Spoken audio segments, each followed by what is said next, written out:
Hey guys, I was super upset yesterday afternoon. I had a very unpleasant conversation with the owner of a roadside motel that I thought was going to be perfect because the manager there was so friendly and he said they are very pet friendly and the owners are great, blah, blah, blah. Last night I got a call from the owners. She It was almost like I was being interrogated. And it's a motel. You take someone's money, and if they cause problems, kick them out. That's it. But she wanted to make sure that I was a suitable guest.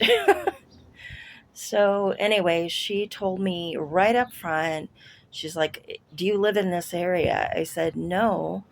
I'm actually going into Albuquerque because I have jobs lined up or, interviews lined up, and I want to be looking for a more permanent housing solution there. But I'm moving to Albuquerque.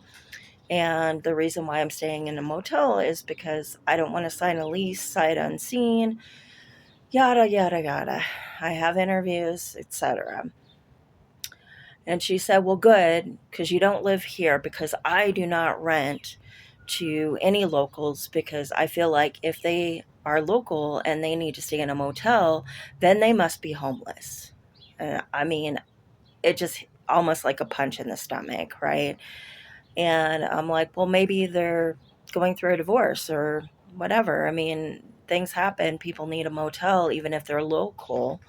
That isn't what you might expect. And she was like, "No, if I feel like someone doesn't have a home, I typically don't rent to them." And then I said, "Well, what about nomads, like people in an RV or something that just want to get out of the RV and stay in a motel for a while?" "Well, it depends on the RV." "Okay, what about a van?" "Probably not." I said, "What if they have the money? I mean, what difference does it make?" "Well, I just want the right kind of guest here." Okay.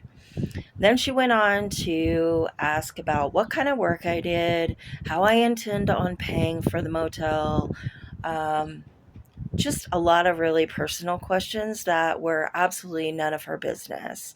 And then, of course, she said, "It's a quiet place. We need quiet people." I said, "I'm very quiet.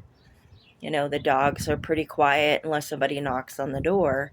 And she's like, "Oh, well, we have a zero tolerance policy on any kind of barking."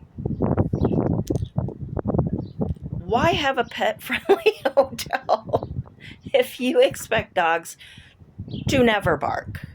I said, "Well, yeah, I understand you wouldn't want some dog barking all night or all day." She said, "No, we just don't want any kind of barking." "Do you have a shock collar?" That was her answer. I said, "Absolutely not. I wouldn't use a shock collar on my dogs."